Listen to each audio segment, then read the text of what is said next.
Hello. So I have with me the SP-404SX, which I picked up a while back. Actually, the day it arrived was the same day that the Mark II dropped on YouTube, which I was totally oblivious about. So I was a bit like, what? But at the same time, you know, I'm very grateful for the things that I have. And the reason I got this was to accompany the OP1 Eurorack setup that I use live. I wanted to basically have some sort of pre-prepared backing tracks or accompaniment that I could just trigger. So I've not actually made any music with this, and actually I'm not very accustomed to using and chopping samples to make beats, so it's kind of a new process for me. So I've been watching a bunch of tutorials to try and figure this thing out and to sort of develop a workflow, and I thought it would be fun to do my first beat on camera. So yeah, the plan is to make a beat on this and just try and figure things out, and hopefully if I encounter any problems, maybe you can help me out in the comments, because there's definitely things that I'm noticing that I'm like, that's not right, or there must be an easier way to do that, or you know. So anyway, let's get started. Okay, so I have a kick drum and a snare and a hi-hat.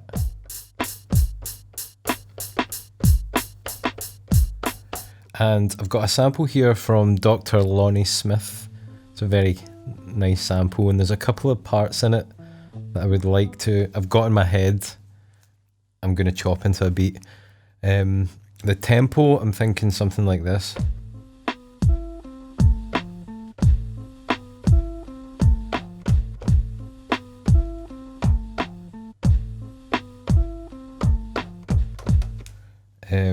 Yes, and so later on in the track, that same guitar part plays, and there's like a nice 3-chord progression that goes over the top. So my idea is to take that progression and kind of chop it in time with the beat idea. So I'll show you. I've already copied the sample across and kind of marked it at the point where I'm talking about, and I've got that here. So you hear those 3 chords and then it goes back. Those are the ones I'd like to fit over this beat.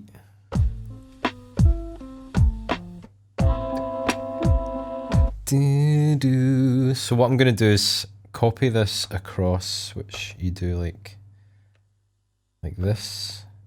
No, cancel. Copy this. Oh my god, I've actually forgotten how you do it. Right, so you go copy 2 and we're going to 3. That's the one, and then record. And then I'm going to do that again. Copy 3 over to 4, record. Okay, yes. So the idea now is I'm going to chop this on the 2nd chord.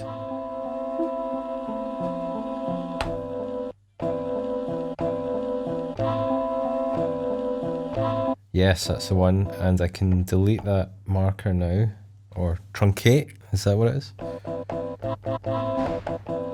And then I want the 4th one.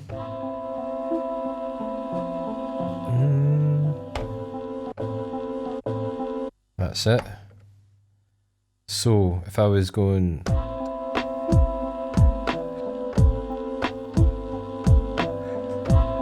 Yes, that's it.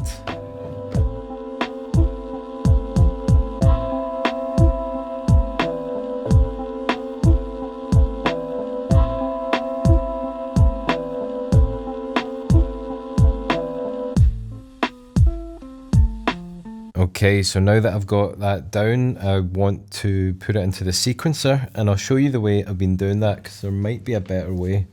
But the first thing I would do is just sort of play it and get the tempo by using the tap tempo.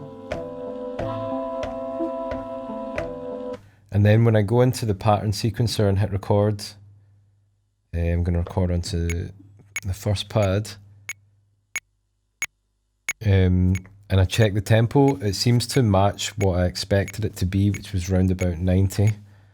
I'm going to put the quantize on just because my finger drumming's not great, and length can be 4, yep. Length could even be 2. And then just hit record.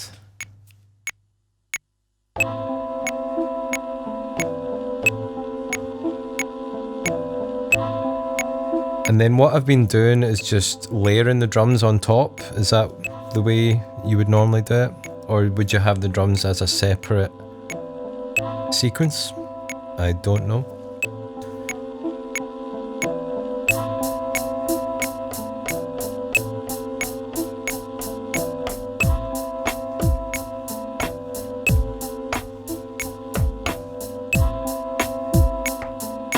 Let's have a listen to that now completed.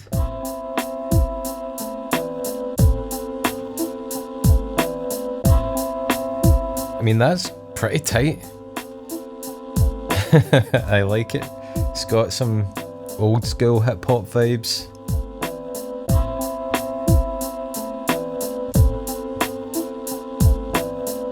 Nice. Now on to the next section. So later on in the track there is a really nice chord progression which would be perfect for a chorus. So I just need to chop up the different chords to fit the 90 BPM thing that I've got going. How nice is that actually? So that's what I'm going to be chopping. So I think it's 4 chords in total, so I'm going to copy it over 4 times. Like so.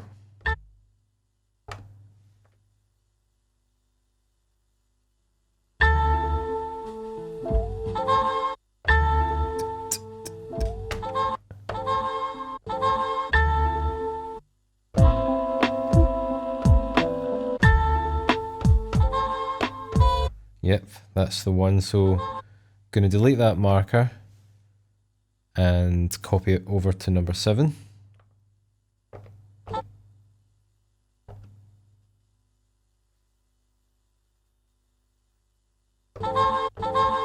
And then chop this one. 2, 3, 4, 5, 6.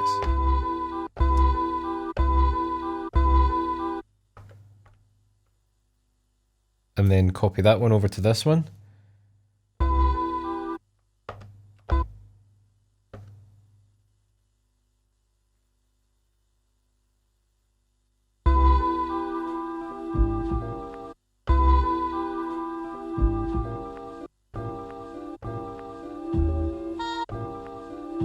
Hopefully that will be good.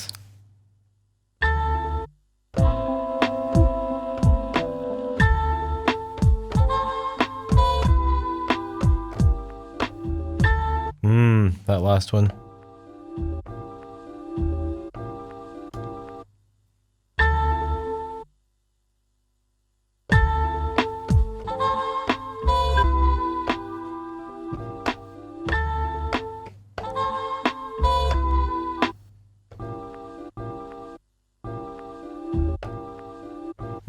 Not sure about the last one.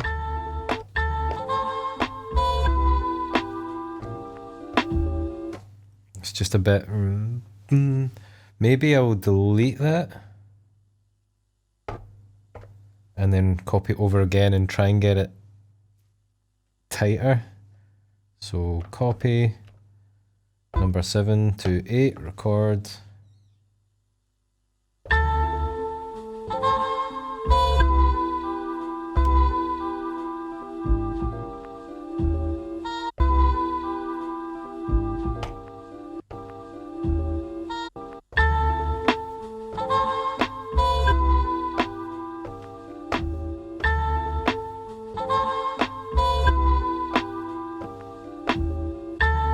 Not bad. Not bad. I'm going to try and sequence that and see if it's good enough. So we're in the sequencer. Record onto number 2. Let me just What length do I need for this? 1, 2, 3, 4, 5, 6, 7, 8. 1, 2, 3. Probably the same, probably 2. Okay, so I'm back and I'm gonna go record on 2. Let's just check everything. BPM 90, quantize onto 8. Length 2. 1, 2, 3, 4.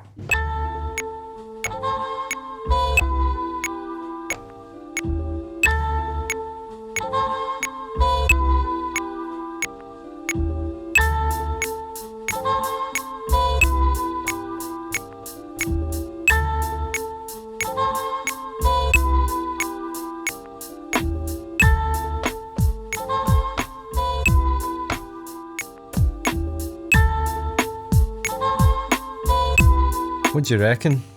I think it's not bad. So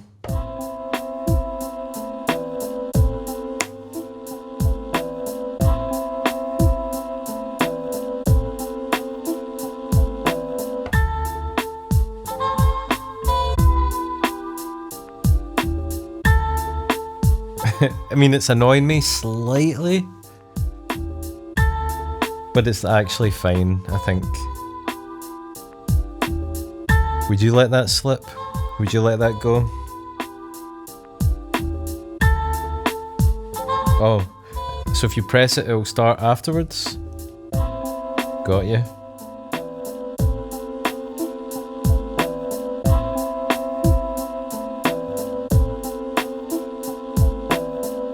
I'm pretty happy with these 2 sequences. I just kind of wish that I could scratch so I could scratch on top of it. And I do actually have a record player. I just need to practice.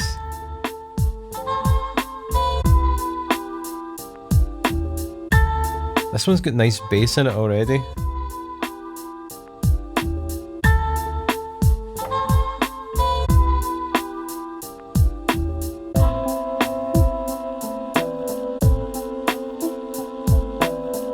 Nice. So what I'm going to do now is record this onto my computer and just add some post-processing. So I'll get you over there. Okay, so I've got a track recorded into Ableton now, and I'm just going to set up a loop point here so that I can listen to it over and over again. And I'm also going to duplicate the track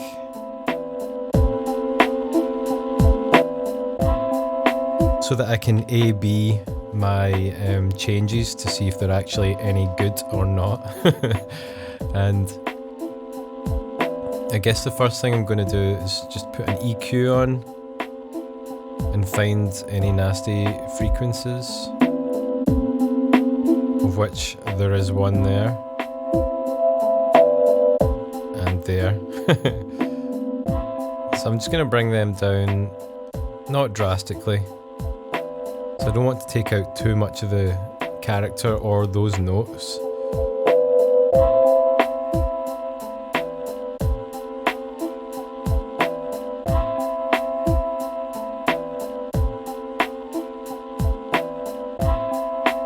Okay.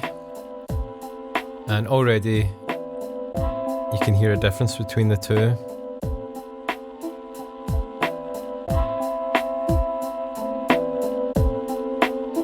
I think this one's a bit more spacious.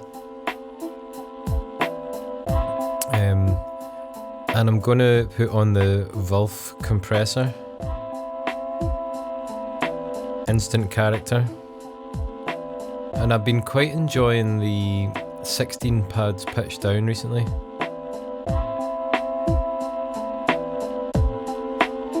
Kind of takes the high end off a bit. So if we do another comparison.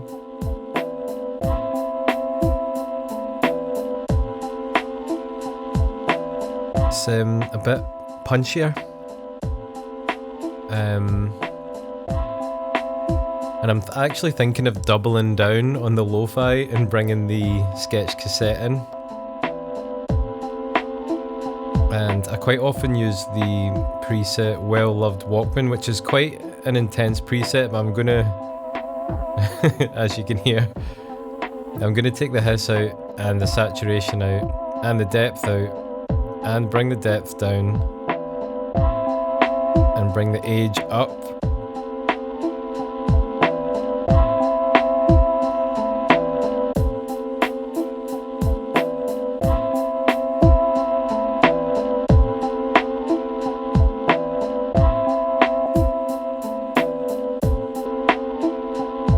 And I think sketch cassette adds quite a lot of like harmonic content, so I'm gonna put another EQ on after and just see if it's boosted those nasty frequencies again.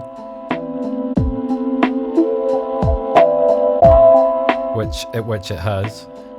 So I'm just gonna scoop them out. Again, you don't want to be too drastic because you're taking a lot of good stuff out in that mid-range.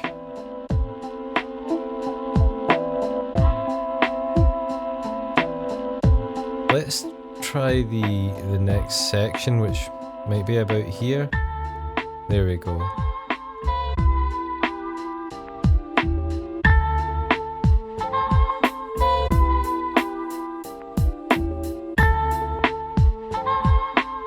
Definitely prefer what I've done here.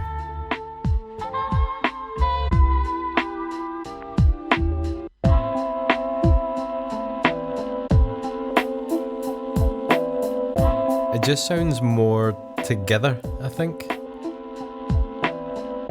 And if you want to be really cheeky, then you could add waves on the vinyl simulator.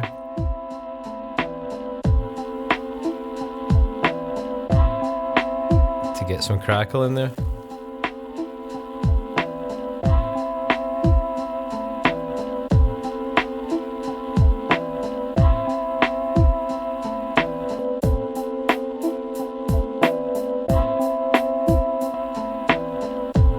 Yeah, I think that's good. I like it. All that's left to do is to write some verses.